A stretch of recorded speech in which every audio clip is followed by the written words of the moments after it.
নমস্কার বন্ধুরা, আমি মধুমিতা মধুস কিচেন থেকে একটা নতুন ধরনের রান্না তোমাদের করে দেখাচ্ছি। চিংড়ি মাছের দিয়ে আজকে রান্নাটা করব। এই যে চিংড়ি মাছ নিয়েছি, চিংড়ি মাছ ছাড়িয়ে নিয়েছি। এ দেখো, চিংড়ি মাছের মাথা আর লেজ একটু রেখে দিয়েছি, বাকি এই যে মাঝারি সাইজের চিংড়ি, এটা একটু বড়, খুব বড় নয়। এই চিংড়ি মাছটা দিয়ে আজকে একটা নতুন ধরনের রান্না, অনেক পুরনো রান্না তোমাদের করে দেখাচ্ছি। এর মধ্যে কিন্তু ডাব আর ডাবের শাঁস দুটোই লাগবে। ডাব চিংড়ি নয়, কিন্তু শাঁসটা লাগবে। আর এই যে আমি ডাব নিয়ে এসেছি, ডাবের মুখটা কেটেছি। এই বাকি এইটাকে কাটবো, শাঁসটা নেবো আর জলটা নেবো, দিয়ে এবার রান্নাটা করব। কী করে রান্নাটা করব সেটা তোমাদের দেখাচ্ছি। মাছের মধ্যে সামান্য হলুদ,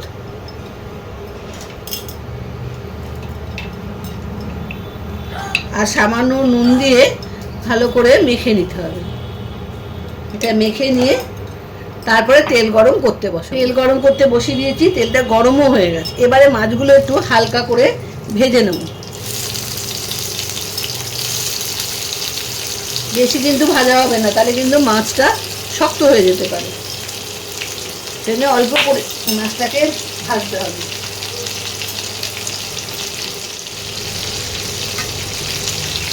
এইভাবে মাছগুলোকে হালকা করে ভেজে নিতে হবে। একটু কালার ধরবে, মাছগুলো নামিয়ে নিতে হবে। দেখো, এরকম হালকা করে ভাজতে হবে।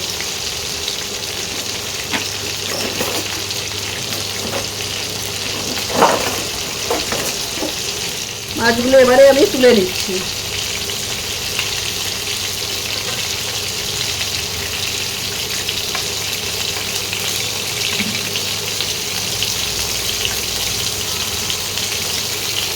প্রতিটা মাছকেই এভাবে আমি ভেজে নিই। ভেজে নিয়ে তারপরে রান্নাটা কী করে করব সেটা তোমাদের। সব ভাজা হয়ে গেছে। এবার এই তেলের মধ্যে গোটা গরম মশলা ফোড়ন দেব।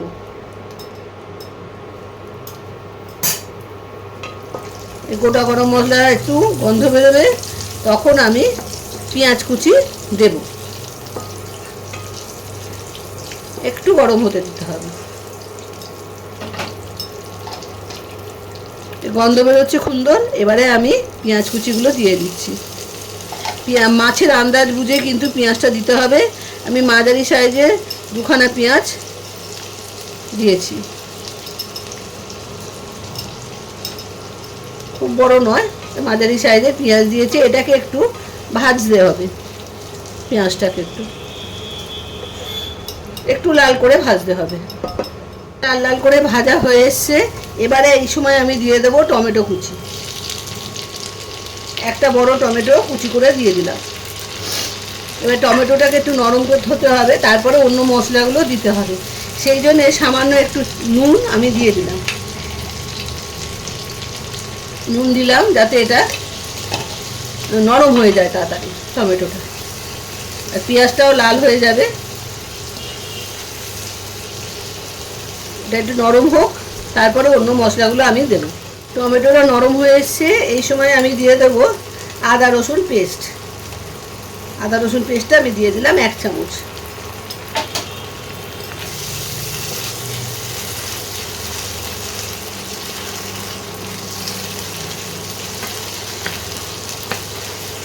এবারে দিয়ে দেবো হলুদ গুঁড়ো।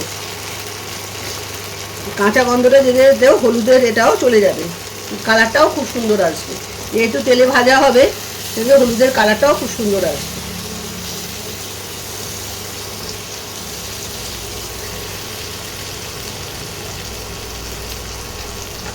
কালারের জন্য দেবো কাশ্মীরি লঙ্কার গুঁড়ো 1 চামচ।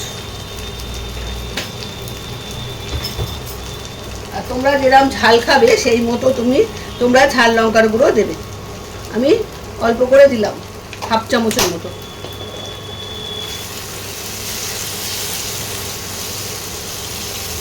এবারে এটাকে ভালো করে কষাতে হবে।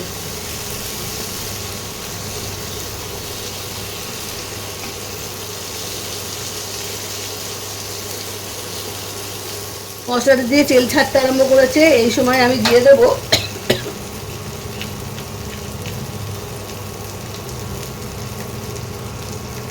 1 চামচ সর্ষে আর পোস্ত বাটা।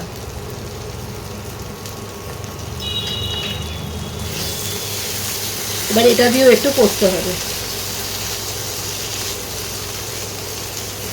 আর অল্প তখন নুন দিয়েছিলাম, আবার একটু নুন আমি এখন দিয়ে দেবো, মানে যতটা লাগবে এবারে লাগবে এই রান্নাটায় সেই নুনটা আমি দিয়ে দিলাম।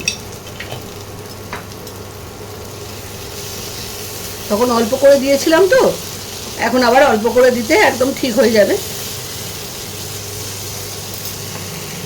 এবার আমি যে ডাবটার জল বেরিয়েছে সেই জলটা এবারে দিয়ে দেবো, এতে কিন্তু অন্য জল পড়বে না। এবার জলটা দিয়ে দেবো।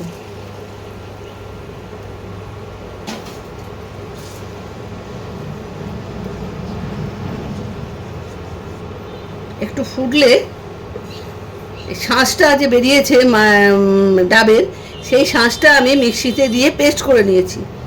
এবারে এই যে ফুটবে, এবারে আমি যে শাঁসের পেস্টটা এবারে দিয়ে দেবো। যেই ফুটবে, ফুটতে আরম্ভ করেছে, এই সময় আমি শাঁসের পেস্টটা দিয়ে দিলাম।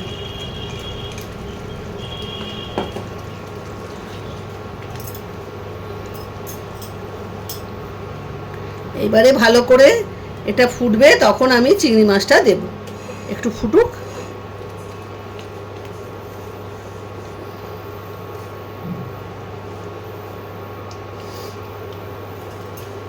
ফুটতে আরম্ভ করেছে, এবারে আমি চিংড়ি মাছগুলো এক এক করে দিয়ে দেবো।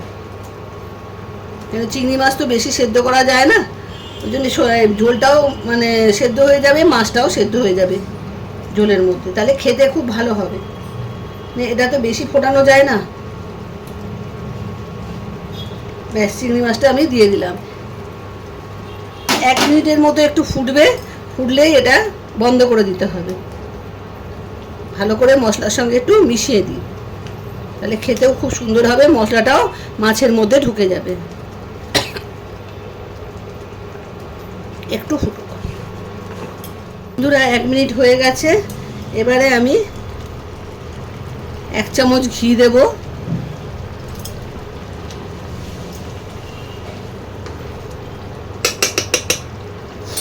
আর দেব গরম মশলার গুঁড়ো।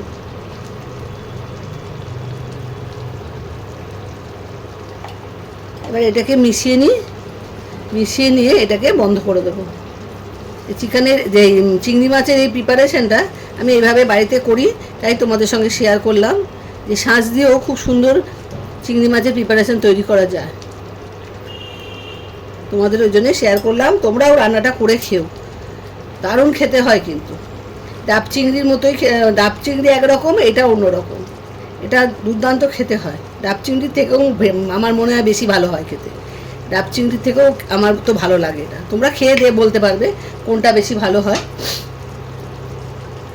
আমি এবার নামিয়ে ফেলছি, নামিয়ে তোমাদের দেখাচ্ছি। আমি বাটিতে ঢেলে ফেলেছি চিংড়ি। পুরো ভিডিওটা দেখো বন্ধুরা, দেখে এই রান্নাটা করে খেয়েও খুব সুন্দর খেতে হয়। বাড়িতে দুর্দান্ত রান্না, এটা বাড়িতে রান্না করে খেতে পারবে, হোটেলে গিয়ে খাওয়ার কোনো দরকার নেই। এই রান্নাটা এত সুন্দর খেতে হয়। তোমরা একবার করে খেও আর আমাকে জানিও কেমন তোমাদের লাগলো। আর পুরো ভিডিওটা দেখো আর বন্ধুদের সঙ্গে শেয়ার করো ভালো লাগলে। আজ তাহলে আসি, বাই বাই।